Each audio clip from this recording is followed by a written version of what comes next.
Hello friends, शौर्य class में आपका एक बार फिर से स्वागत है। आज हमारा टॉपिक है pair of linear equation in two variable class 10th, यानी कि दो चर वाले रैखिक समीकरण युग्म। एग्ज़ाम आपके आने वाले हैं, तो इस टॉपिक से रिलेटेड कुछ क्वेश्चंस है जो इम्पोर्टेंट है और एग्ज़ाम में आते हैं।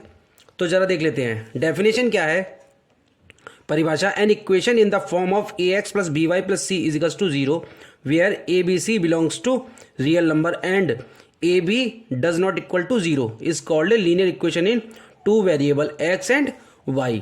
तो आप देखेंगे कोई भी समीकरण जो a x plus b y plus c की फॉर्म में हो, जहाँ पे ए बी सी क्या है, रियल नंबर है, और ए बी क्या है, A B C real number, और एक्स वाई क्या होंगे, आपके वेरिएबल होंगे। अब देखिए एक्स और वाई दो वेरिएबल हैं, तो टू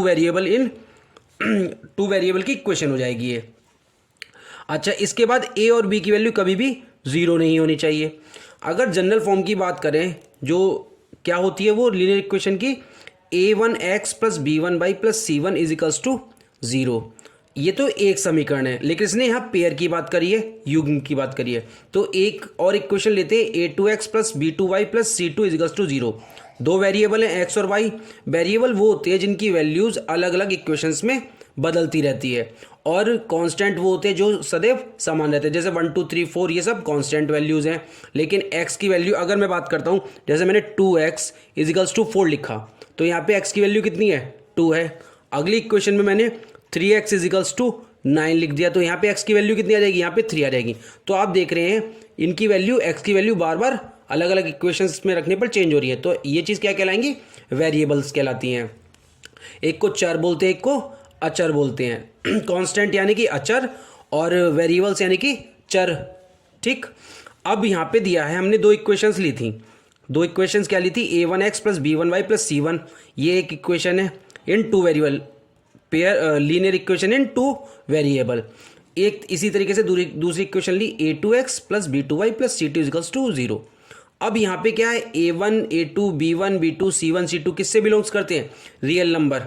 ठीक है, प्राकृतिक संख्या, नेचुरल नंबर एक तरीके से। और a b does not equal to zero, और a two b two does not equal to zero, यानी कि ए और बी की वैल्यू कभी भी जीरो नहीं हो सकती।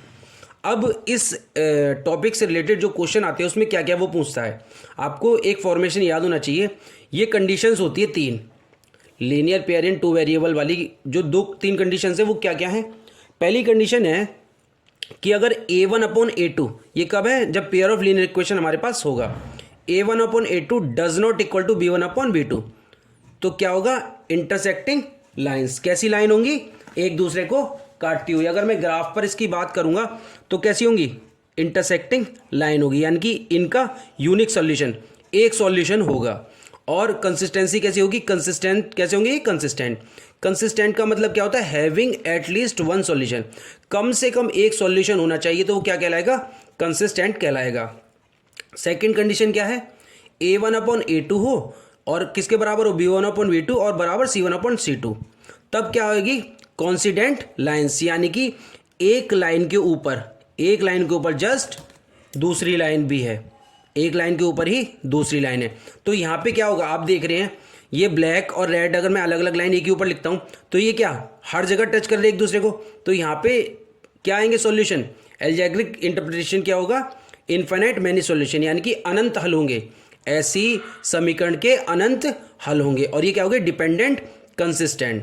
थर्ड कंडीशन आती है कि A one upon A two किसके बराबर हो, B one upon B two के, लेकिन सी वन अपॉन सी टू के बराबर ना हो, तो ऐसी कंडीशन में क्या बनेंगी, दो पैरेलल लाइन। आप ये देखिए, एक ये दो पैरेलल लाइन है, ये क्या आपस में कभी एक दूसरे को टच करेंगी, कभी भी नहीं करेंगे इनफाइनाइट तक, तो यानी कि यहाँ क्या होगा, नो सॉल्यूशन। और ये क्या कहलाएगा, इनकंसिस्टेंट, यानी कि एक भी सॉल्यूशन इसका नहीं है। ये आपको फॉर्मेशन तीन याद रखने हैं कि A one upon A two जब भी does not equal to B one upon B two है, तो यहाँ पे क्या है, इंटरसेक्टिंग, यानी कि प्रतिच्छेदी रेखाएं जो कहीं ना कहीं एक पॉइंट पर एक दूसरे को टच करती है, और यूनिक सॉल्यूशन यानी कि एक सॉल्यूशन उसका होगा ही होगा। अगर a one upon A two does equal to B one upon B two equal to c one upon C two, तो ऐसी लाइन कैसी होगी, एक के ऊपर एक, यानी कि कॉन्सिडेंट लाइंस, और ऐसे के इनफाइनाइट सॉल्यूशन होंगे। और जब a one upon A two B one upon B two के बराबर है लेकिन सी वन अपॉन सी टू के बराबर नहीं है, तो क्या होगा, कोई भी सॉल्यूशन नहीं होगा। अब हमारे पास दो मेथड हैं, pair of linear equation in two variable में सॉल्व करने के दो मेथड है। क्या है मेथड? एक ग्राफिकली मेथड है, एक एल्जेब्रिक मेथड है। एल्जेब्रिक में भी दो हैं, कौन से? सब्स्टिट्यूशन और एलिमिनेशन, यानी कि प्रतिस्थापन विधि और विलोपन विधि। इसके अलावा एक और विधि होती है वज्रगुणन विधि, क्रॉस मल्टीप्लिकेशन मेथड, बट वो हमारे सिलेबस से हट चुका है। तो इन दो मेथड पे बेस्ड क्वेश्चन आते हैं, ग्राफिकल भी आते हैं, एल्जेब्रिक भी आते हैं। अब आज का जो टॉपिक है वो हमारा ग्राफिकल से रिलेटेड है, यानी कि इसको बोलते हैं आलेखी विधि, हिंदी में बोलते हैं आलेखी विधि। पहला क्वेश्चन दिया है, मैं इसको क्वेश्चन से स्टार्ट करता हूँ। ये एमसीक्यू में बेस्ड क्वेश्चन है जो आते ही आते हैं, एक क्वेश्चन आपको देखने को ज़रूर मिलेगा। इन्हीं तीन कंडीशन से एक क्वेश्चन आपको 100% देखने को मिलेगा। क्या है पहला क्वेश्चन? पहला क्वेश्चन है what is the value of k such that the following pair of equation have infinite many solution, यानी कि के किस मान के लिए ये समीकरण, जो दो समीकरण दिए हुए हैं, इनके अनंत हल होंगे। हिंदी में भी ऐसे कन्वर्ट कर सकते हैं। इंग्लिश हिंदी का मैंने फिर बार बार बोल रहा हूँ, हिंदी इंग्लिश को आप अलग अलग मत समझिए। क्वेश्चन की लैंग्वेज मैथ में सबसे आसान होती है, चाहे हिंदी हो या इंग्लिश हो। मैथ का मतलब है कि चाहे इंग्लिश में दिया या हिंदी में दिया, उसने हमसे कैलकुलेशन पूछी है, बस हमें वो अर्थ समझ में आने चाहिए। दो इक्वेशन हैं जिनके क्या हैं, अनंत हल हैं, और हमें के का मान निकालना है। तो सॉल्यूशन देख लेते हैं। अगर मैं आपको दोबारा से रिकॉल करवाऊँ तो अनंत हल कब होते थे? इनफाइनाइट मैनी सॉल्यूशन अनंत हल तब होते थे जब ये तीनों आपस में बराबर होते थे। तो यहाँ पे देख लेते हैं।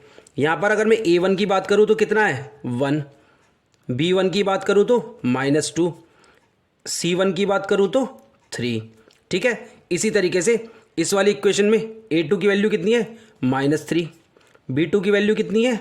k, और c2 की वैल्यू कितनी है? -9। तो आपको क्या रखना है? a1/a2 is equals to b1/b2 is equals to c1/c2। अनंत हल के लिए क्या था ये? अनंत हल के लिए यही कंडीशन है। आप ज़रा मान रख दीजिए तो क्या आएगा? 1/a2 की वैल्यू कितनी है? -3 बराबर b1 की वैल्यू -2 अपॉन b2 की वैल्यू k बराबर c1 की वैल्यू 3 और ये माइनस का 9। तो आप चाहे इन दोनों को साथ में ले लीजिए या इन दोनों को साथ में लीजिए, आंसर आपका सेम आएगा। तो मैं इन दोनों को साथ में ले लेता हूँ तो क्या हो जाता है? k इज इक्वल्स टू -2 गुणा -3। तो k का मान कितना आ गया? 6। उसने हमसे k का ही मान पूछा था, यानी कि ऑप्शन नंबर सी आपका करेक्ट है। एक नंबर का क्वेश्चन रहेगा इन तीनों कंडीशन से, बहुत ही आसान। नेक्स्ट क्वेश्चन क्या है? नेक्स्ट क्वेश्चन है if the system of equation 3x + y = 1 and 2k - 1x + k - 1y = 2k + 1 is inconsistent. क्या दिया उसने? इनकंसिस्टेंट। तो आपको पता है इनकंसिस्टेंट किस कंडीशन में होता था? जब उसके कोई भी सॉल्यूशन नहीं है, या हम कह सकते हैं कि दोनों लाइन पैरेलल हैं। तो आपकी कंडीशन ये वाली थी, a1/a2 is equals to b1/b2 बराबर नहीं है, यानी कि does not equal to c1/c2 के। तो ज़रा देख लेते हैं, सेम वैल्यू है। अगर मैं वैल्यू की बात करता हूँ तो a1 की वैल्यू कितनी है? 3, b1 की वैल्यू यहाँ पे 1 है, c1 की वैल्यू 1 हो गई, यहाँ पे a2 ये आपका b2 हो गया और ये आपका c2 हो गया। तो कंडीशन मैंने अभी आपको बताई क्या होती है इनकंसिस्टेंट की, यानी कि अनंत कोई भी हल नहीं होगा, उसकी कंडीशन होगी a1/a2 is equals to b1/b2 does not equal to c1/c2। यहाँ पे हम मान रख लेते हैं। a1 का मान कितना है? 3 बटे a2 का मान 2k - 1 is equals to b1 का मान कितना है? 1 बटे b2 का मान कितना है? k - 1 does not equal to c1/c2, यानी कि 1/2k + 1। तो आप पहले इन दोनों को भी ले सकते हैं और इन दोनों को भी। तो क्या क्या कंडीशन बनेगी? जब इन दोनों को साथ लेता हूँ तो ये जाएगा 3k - 3 बराबर 2k - 1।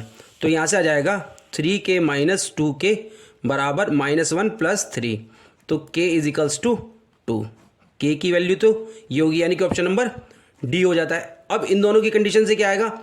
यहाँ आएगा 2k + 1 does not equal to k - 1। तो यहाँ पे 2k - 1 इज इक्वल्स टू -1 और माइनस का 1 हो जाएगा उधर जाके, ये सॉरी के है, तो के इजिकल्स के डज नॉट इक्वल टू -2, यानी कि के की वैल्यू कभी भी -2 नहीं हो सकती, और के की वैल्यू कितनी होगी 2 होगी। ऑप्शन नंबर डी आपका करेक्ट है।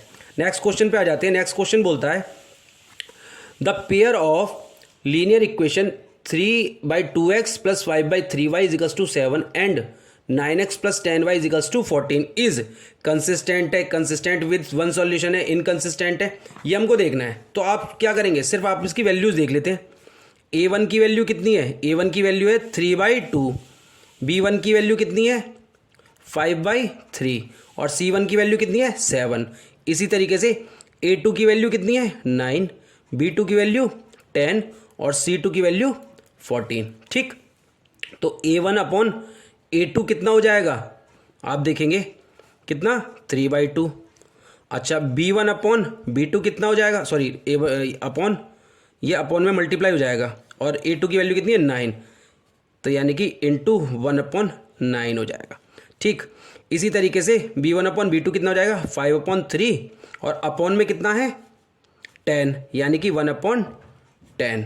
आप इसको करके देख लीजिएगा। और c1 की वैल्यू c1/c2 की 7/14। तो आप देखेंगे 3 3 ज़ा 9, 5 2 ज़ा 10, 7 1 ज़ा 7, 7 2 ज़ा 14। तो आप देख रहे हैं 1/3 इज 1/6, 3 2 ज़ा 6, 1/6 is equals to 1/6 does not equal to 1/2, यानी कि a1/a2 is equals to b1/b2 does not equal to c1/c2। अभी सेम ऊपर वाला क्वेश्चन था, तो ऐसी कंडीशन में क्या बनता था इनकंसिस्टेंट, यानी कि ऑप्शन नंबर बी आपका करेक्ट है। और ये कंडीशन कौन सी थी इनकंसिस्टेंट वाली, पैरेलल, यानी कि कोई भी हल नहीं होगा। आई होप क्वेश्चंस आपको समझ में आ रहे होंगे। नेक्स्ट क्वेश्चन ले लेते हैं, क्वेश्चन नंबर 4। क्वेश्चन नंबर 4 क्या कहता है, draw the graph of the pair of linear equation x + 2y = 5 and 2x - 3y = -4। आपसे वो इस क्वेश्चन में ग्राफ बनवाएगा, तो find the point where the line meet the x axis. x X को ये जो पॉइंट है वो कहाँ पे टच करेंगे, तो सॉल्यूशन लिख लेते हैं। ये क्वेश्चन बहुत ही आसान है। कैसे, अगर मैं पहली ये इक्वेशन लिखता हूँ, ठीक है, आपको जब भी पॉइंट्स फाइंड करने हो तो बहुत ही आसान तरीका है इनको फाइंड करने का। ये इक्वेशन थी x + 2y = 5, ठीक है, x + 2y = 5।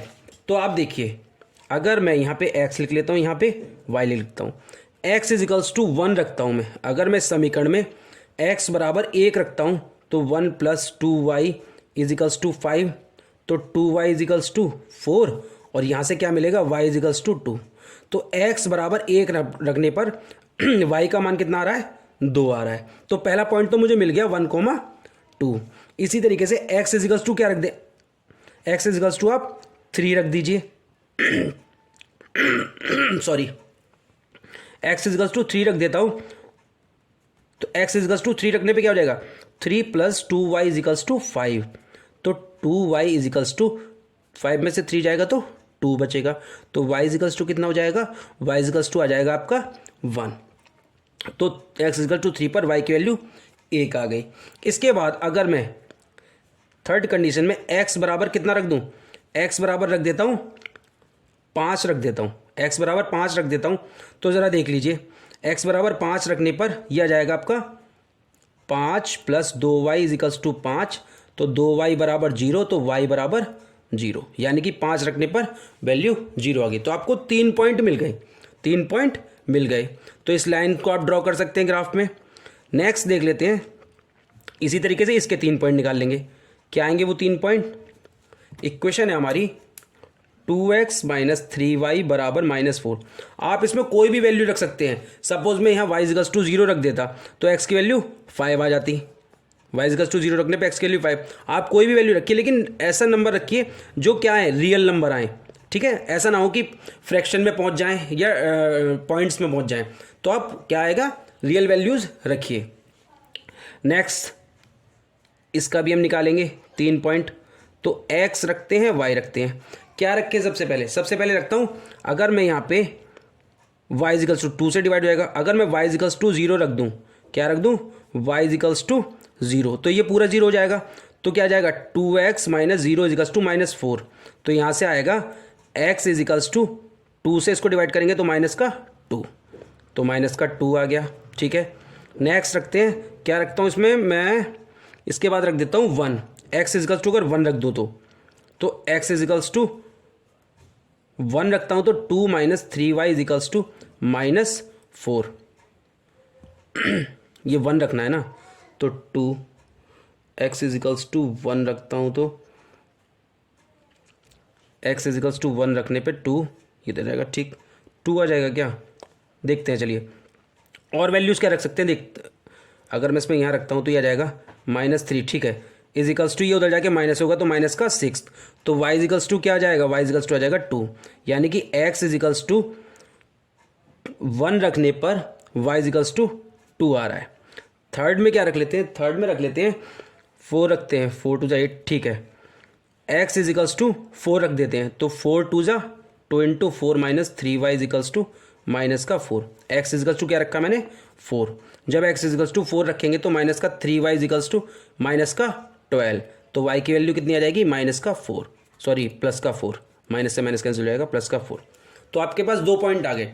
तो इन 2 पॉइंट्स के बाद आपके पास ग्राफ क्या मिलेगा आपके सामने, ये मैंने डायरेक्ट ग्राफ शो कर दिया क्योंकि ग्राफ पेपर नहीं था। यहाँ पे आप डायरेक्ट ग्राफ में देख सकते हैं कि क्या क्या वैल्यूज़ है। इन पॉइंट्स को रखने के बाद आप देखेंगे कि इनके इंटरसेक्टिंग, उसने पूछा था find the point where the line meets the X axis, तो एक्स एक्सिस पे कहाँ कहाँ टच कर रहा है, -2, 0 पे टच कर रहा है, इसके बाद 5, 0 पे टच कर रहा है। आई होप क्वेश्चन आपको समझ में आया होगा। ये ग्राफ पेपर आपको एग्जाम में मिलेगा और वहाँ पे आप आसानी से क्वेश्चन प्लॉट कर सकते हैं, एक एक पॉइंट दिए हुए हैं ये ग्राफ में। इसके बाद नेक्स्ट क्वेश्चन है क्वेश्चन नंबर 5। क्वेश्चन नंबर 5 क्या है, एक वर्ड प्रॉब्लम दी जाएगी, उसको भी आप ग्राफ पे, ये तो डायरेक्ट क्वेश्चन था भाई, आपके पास इक्वेशंस थी, इनको वैल्यू रख के ग्राफ में लगाना था। इस तरीके से अब एक क्वेश्चन आ सकता है जहाँ पे आपको क्या देगा, वो एक वर्ड प्रॉब्लम दे देगा, उसको ग्राफ पे एलोकेट करवाएगा। तो क्वेश्चन क्या है, for Uttarakhand flood victims two section A and B for class 10th contribute 1500 if the contribution of 10th A was 100 less than that of 10th B, find graphically the amount contributed by both the section। देखिए ये question आपको word graph के बिना, जो आपका arithmetic progression कह रहा हूँ, जो आपकी दूसरी विधि है अल्जेब्रिक मेथड है, उससे भी कर सकते हैं, लेकिन इसने हमसे स्पेशली बोला है ग्राफिकल हमको बताना है। तो क्वेश्चन हिंदी में ये है कि उत्तराखंड में एक तूफान आया था जिसकी वजह से कुछ बच्चे उसके लिए पैसे इकट्ठा कर रहे थे। तो 2 सेक्शन थे क्लास 10 के, ए और बी। यदि दोनों ने मिलकर कितना पैसा इकट्ठा किया, 1500, if the contribution of 10th यानी कि 8वीं ए ने वॉज 100 रुपये लेस देन, यहाँ और 10th बी से 100 रुपये कम जमा किए हैं, तो आप इसको क्या करेंगे, ग्राफिकली अमाउंट कंट्रीब्यूशन को बताना है हमें कि बोथ सेक्शन ने कितना कितना पैसा इकट्ठा किया। तो पहले हम इसकी इक्वेशन बना लेते हैं। ग्राफ तो तब पता लगेगा ना जब पहले हमें ऐसी इक्वेशन मिलेंगी। आप पहले बताइए, सेक्शन ए ने माना 10th ए ने जो धन इकट्ठा किया है, 10th ए ने धन इकट्ठा किया, कितना किया, x, ठीक है, और 10th बी ने जो धन इकट्ठा किया वो कितना किया, बराबर y। तो उसने पहली कंडीशन बोला है according to the question x plus Y is equals to 1500, यानी कि दोनों ने मिलके 1500 रुपये इकट्ठे किए। दूसरी कंडीशन में कह रहा है वो, अकॉर्डिंग टू क्वेश्चन ये था, दूसरी कंडीशन में कह रहा है कि 10th ए ने 100 रुपये कम जमा किए, किससे, 10th बी से, तो 10th बी ने y पैसे जमा किए, यानी कि y रुपये माइनस x रुपये बराबर कितना है, बराबर है आपका 100। तो आपके सामने 2 इक्वेशन आ गई, 2 इक्वेशन, एक इक्वेशन नंबर 1, ये इक्वेशन नंबर 2। अब आप इनको सॉल्व कर लेंगे। तो सेम इस वाली इक्वेशन के लिए अगर मैं यहाँ पर पॉइंट्स निकालना चाहूँ, भाई ग्राफ के लिए आपके पास पॉइंट्स होने जरूरी हैं, कोऑर्डिनेट्स, तो यहाँ पे पॉइंट्स क्या आएंगे जरा देख लेते हैं। ये रहा x और ये रहा y। अगर मैं x इज इक्वल्स टू 0 रखता हूँ तो y की वैल्यू 1500 आ जाएगी, ठीक। x इज इक्वल्स टू 700 रख लेता हूँ तो y की वैल्यू कितनी आ जाएगी, 800 आ जाएगी। और x इजिकल, अगले में y इजिकल्स टू में 0 रख लेता हूँ तो x की वैल्यू 1500 आ जाएगी। क्लियर? इसके लिए तो मुझे ये मिल गया। इसी तरीके से यहाँ पे देख लेते हैं, ये भी आसानी है। यहाँ पे जब मैं वैल्यू निकालूंगा, आप कोई भी वैल्यू रख सकते हैं, 10, 20, 50, 100, कुछ भी, ठीक है ना। एक लाइन जो है उस पर बहुत सारे पॉइंट होते हैं, बहुत सारे पॉइंट का कलेक्शन होती है ना कोई लाइन, तो उसी तरीके से आप कितनी भी वैल्यूज़ रख सकते हैं। अगर मैं x और y यहाँ देखता हूँ, अगर मैं x इजिकल्स टू 0 रख दूँ तो y इजिकल्स टू कितना हो जाएगा, 100 हो जाएगा। क्लियर? x इजिकल्स टू अगर मैं यहाँ 700 रख देता हूँ, फिर से देखिए x इजिकल टू 700 रख देता हूँ तो y इजिकल्स टू कितना हो जाएगा, 7 और 1 800। अब अगर मैं x इजिकल्स टू 500 रख दूँ तो ये 5 उधर जाके 100 में ऐड होगा, 600 हो जाएगा। तो आपके पास दोनों पॉइंट मिल गए, यानी कि इस लाइन के जो पॉइंट है 0,1500, 1700, 700, 800, 1500, 0, ये आपके 3 पॉइंट मिल गए।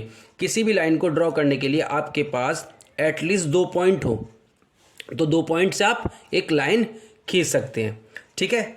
अच्छा, इसके बाद इसका ग्राफ जो बनेगा वो ग्राफ आपके सामने ये रहा। यहाँ पे आप देख रहे हैं एक्स एक्सिस वाई एक्सिस, ठीक।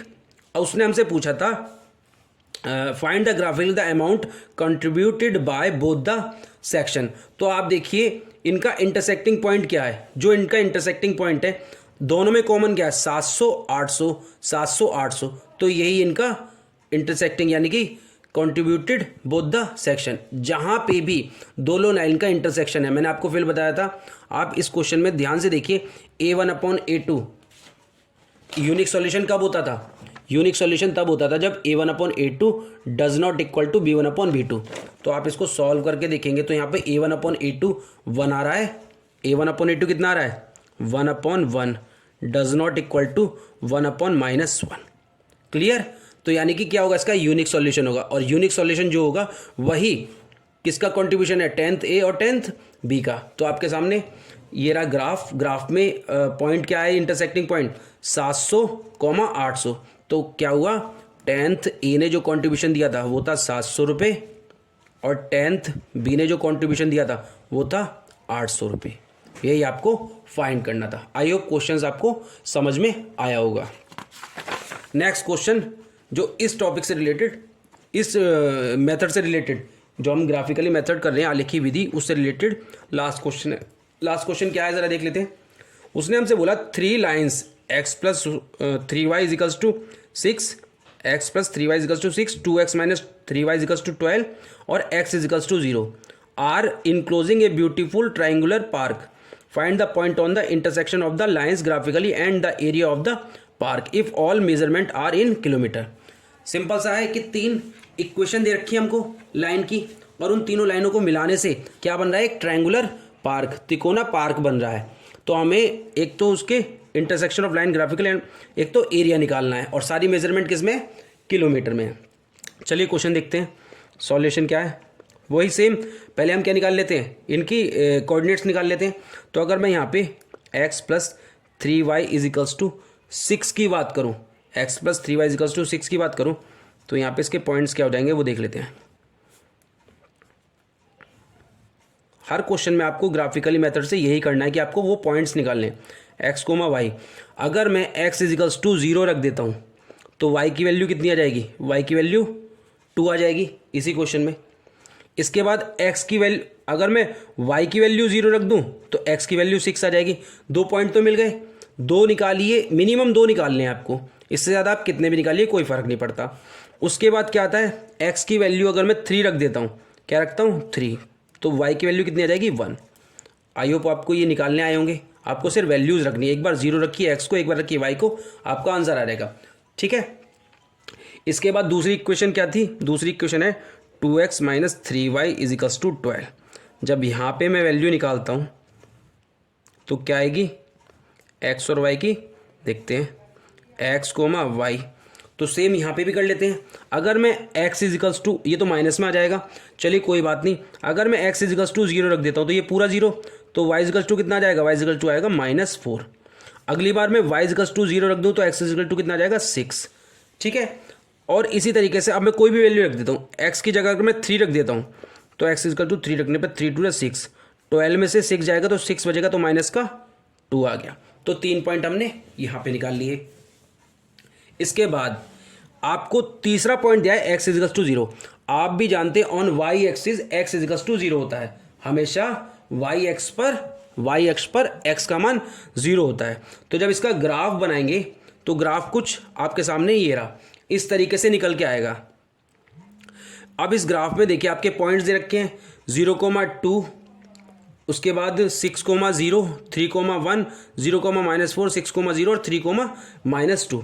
इसके बाद उसने हमसे पूछा है एरिया ऑफ द ट्राइंगल। तो एरिया ऑफ ट्राइंगल क्या होता है? एरिया ऑफ ट्राइंगल क्या होता है? 1/2 बेस इंटू हाइट। ठीक है, 1/2।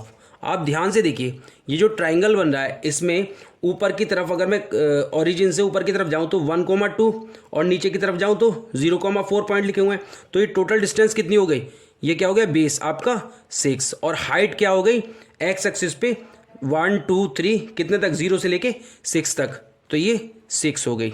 तो यानी कि 1/2, 6 6 जा 36, यानी कि 18 किलोमीटर स्क्वायर आपका क्या आ गया? इस ट्रायंगुलर पार्क का एरिया आ गया। क्वेश्चन देखिए, सिर्फ क्वेश्चन पढ़ने में तो बहुत टफ लग रहा था, लेकिन था क्या? सॉल्यूशन बहुत आसान था। आई होप क्वेश्चंस आपको समझ में आए होंगे। ग्राफिकली मेथड से आपको एक चीज़ ध्यान रखिए, लॉन्ग क्वेश्चन नहीं आएगा। लॉन्ग क्वेश्चन का मतलब 3 नंबर, या फिर आपका अगर मैं बात करूं केस स्टडी की, चांसेस हैं कि वहाँ से ये क्वेश्चन ना बने। लेकिन इस चैप्टर से केस स्टडी में क्वेश्चन बनना कोई बड़ी बात नहीं है, बनना है ये मान के चलिए। अब आज के लिए इतना ही इस टॉपिक से रिलेटेड हमने जो ग्राफिकली मेथड किया है। आई होप क्वेश्चंस आपको समझ में आए होंगे, अच्छे लगे होंगे। अगर अच्छे लगे तो चैनल को एक बार लाइक और सब्सक्राइब जरूर कर दीजिए, ताकि आगे भी मैं अच्छे वीडियोज़ आपको प्रोवाइड करा सकूँ। आज के लिए इतना ही, धन्यवाद।